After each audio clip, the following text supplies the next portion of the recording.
Hello everyone, welcome you all in the channel, and we will continue the organization, commerce and management. In this subject we have already covered the various qualities and characteristics of entrepreneur. Now we will start with entrepreneurship, development, meaning and characteristics. So let's begin. Entrepreneurship, development. अब entrepreneurship क्या होती है? ये एक process है जिसके through entrepreneur ने जो भी सोचा है वो एग्जीक्यूट होता है इस पर्टिकुलर प्रोसेस के थ्रू। मतलब जो भी आउटकम आएगा हमारे वेंचर का, उसके लिए हमें कुछ एक प्रोसेस से गुजरना पड़ेगा, तो उसी प्रोसेस को हम कहते हैं एंटरप्रेन्योरशिप। अब देखो यहाँ पे एक अकेला व्यक्ति भी एंटरप्रेन्योरशिप में उतर सकता है या फिर इंडिविजुअल का ग्रुप भी एंटरप्रेन्योरशिप में उतर सकता है। उसके बाद यहाँ पे लिखा हुआ है entrepreneurship is a purposeful activity. मतलब ये एक एक्टिविटी है, एक प्रोसेस है जिसको हैंडल कौन करता है? एन इंडिविजुअल और group of associated individuals. Associated इसलिए कहा गया है कि पार्टनरशिप में जैसे कुछ कॉन्ट्रैक्ट्स या एग्रीमेंट्स वगैरह साइन होता है तो उसको कहते हैं एसोसिएटेड। मतलब वो लोगों को हक मिल जाता है उस एंटरप्राइज के लिए सोचने का। तो यहाँ पे यही बोला है कि कोई भी एक इंडिविजुअल भी बिजनेस कर सकता है और साथ ही में ग्रुप भी इस प्रोसेस को हम अपनी अपनी ओर से कंट्रीब्यूट कर सकते हैं। तो यहाँ पे और आगे लिखा है undertaken to initiate, maintain and aggrandize. Aggrandize profit का मतलब ये होता है कि प्रॉफिट को चालना मिलना, कुछ फ़ायदा जो भी। अब देखो कोई सा भी बिजनेस है तो वो प्रॉफिट कंसर्न से ही जनरली सेटअप होता है।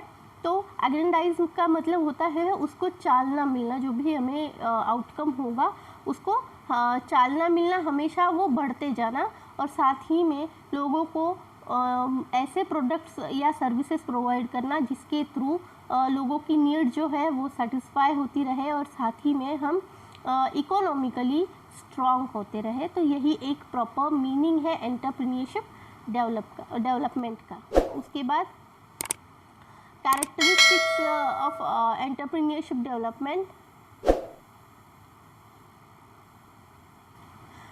अब देखिए कैरेक्टरिस्टिक्स हमने एंटरप्रेन्योर के देख लिए थे, उसमें क्या क्या था सब कुछ हमने देख लिया था। साथ ही में एक एंटरप्रेन्योर में कौन सी क्वालिटीज़ चाहिए ये भी हमने देख लिया था। लेकिन अभी यहाँ पे पर्टिकुलरली मेंशन किया गया है कैरेक्टरिस्टिक्स ऑफ एंटरप्रेन्योरशिप। तो कन्फ्यूजन नहीं क्रिएट करना। हाँ, पॉइंट्स भले ही सेम हैं लेकिन दोनों में कुछ ना कुछ थोड़ा बहुत आपको अलग से एक्सप्लेनेशन मिल जाएगा। अब यहाँ पे भी इनोवेशन वाला कैरेक्टर है, वो सब कैरेक्टरिस्टिक जो है वो सबसे पहले मिल जाएगा। वो इसलिए क्योंकि एंटरप्रेन्योरशिप भी एक पर्टिकुलर एक्टिविटी है, एक प्रोसेस है, तो उसमें भी आपको मतलब एंटरप्रेन्योर को हर बार सोचना पड़ेगा कि हमें इस प्रोसेस में क्या क्या अप्लाई करना पड़ेगा, कौन कौन से नए इनोवेटिव आइडियाज़ हमारे बिजनेस के लिए बहुत ज़्यादा फ़ायदेमंद रहेंगे। जैसे जियो का आप एग्ज़ाम्पल ले सकते हो, रिलायंस जिसे बोलते हैं।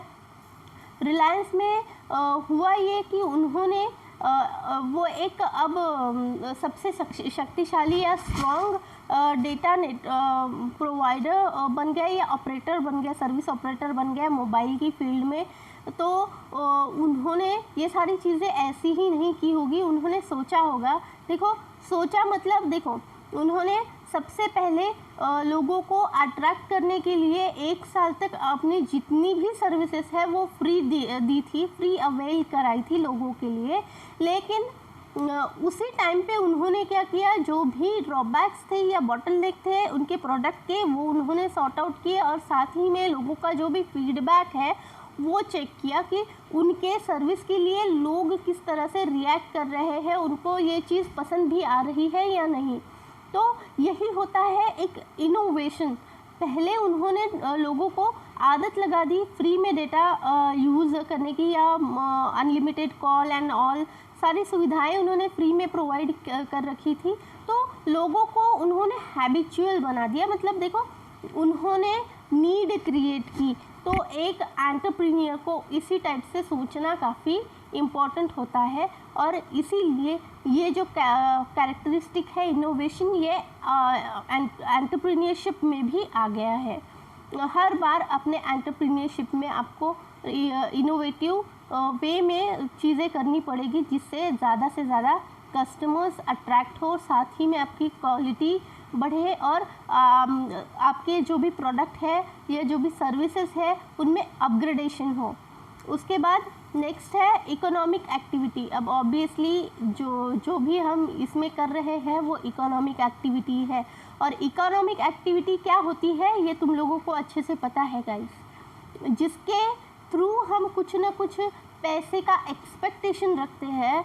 मतलब अगर हम कोई चीज़ बना रहे हैं, प्रोड्यूस कर रहे हैं और उसे बेच रहे हैं, तो हमारा एक उसमें उद्देश्य रहता है कि कुछ मॉनेटरी बेसिस पे हमें फ़ायदा हो जाए, कुछ पैसे हमें मिल जाए। तो इसे ही हम बोलेंगे इकोनॉमिक एक्टिविटी। एंड जो भी एंटरप्रेन्योरशिप है ये कोर इकोनॉमिक एक्टिविटी बेसिस है, तो ये भी इसका सेकंड कैरेक्टरिस्टिक है। एक बिजनेसमैन अपने बिजनेस को पैसों के लिए ही ग्रो करता है, उसका एक सबसे बेसिक ऑब्जेक्टिव यही होता है, बेसिक एम यही होता है कि ज़्यादा से ज़्यादा प्रॉफिट मार्जिन अचीव करना, अर्न करना। तो ये हो गया इसका सेकंड कैरेक्टरिस्टिक एंटरप्रेन्योरशिप डेवलपमेंट का। उसके बाद ऑर्गेनाइजेशन बिल्डिंग। अब ऑर्गेनाइजेशन बिल्डिंग का मतलब ये होता है कि अब आपके ऑर्गेनाइजेशन में जो भी आपने डिसाइड किया हुआ है वो किस प्रकार से होगा, कौन कौन से प्रोडक्शन फैक्टर्स उसमें यूज़ किए जाएंगे, उसमें प्लेस या जो भी जगह है वो कैसे कितनी लगने वाली है, आपको टाइम कितने लगने वाला है, आपके बेसिकली आपके ऑर्गेनाइजेशन का फॉर्म शेप किस प्रकार का होने वाला है। जैसे माइक्रो एंटरप्राइजेस होती है, स्मॉल स्केल होती है, मीडियम स्केल, लार्ज स्केल, तो किस प्रकार की एंटरप्राइजेस आपकी होने वाली है, कौन सा फॉर्म होगा, और किस तरह से आप बहुत अच्छे से प्रोडक्शन कर पाओगे। ये सारी चीज़ों को सोचना और उसके लिए प्रॉपर प्लानिंग करना मतलब हो गया है ऑर्गेनाइजेशन बिल्डिंग। तो ये है आपका थर्ड कैरेक्टरिस्टिक। उसके बाद क्रिएटिव एक्टिविटी।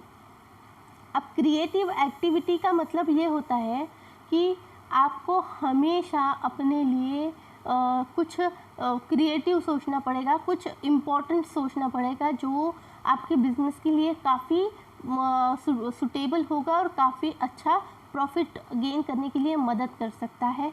जैसे अभी धीरे धीरे हमारे इंडस्ट्री में नए नए चलन बढ़ रहे हैं, लोगों के अपने एम्प्लॉय के लिए कंपनी जो है वो बहुत ज़्यादा सोचती है, और साथ ही में हर एक एम्प्लॉय को एक काम दे देती है कि जो प्रोडक्ट हम बेच रहे हैं मार्केट में, उससे सिमिलर प्रोडक्ट अगर मार्केट में बिक रहा है तो वो किस प्रकार का होगा, कौन कौन सी अच्छी क्वालिटीज़ उसमें है, कौन कौन सी उसमें ड्रॉबैक है, कमियां कौन कौन सी है, वो आप ढूंढ के लाओ और उसी प्रकार से एक चैलेंजिंग एटमॉस्फेयर क्रिएट करने की कोशिश करेंगे इन द मार्केट एरिया।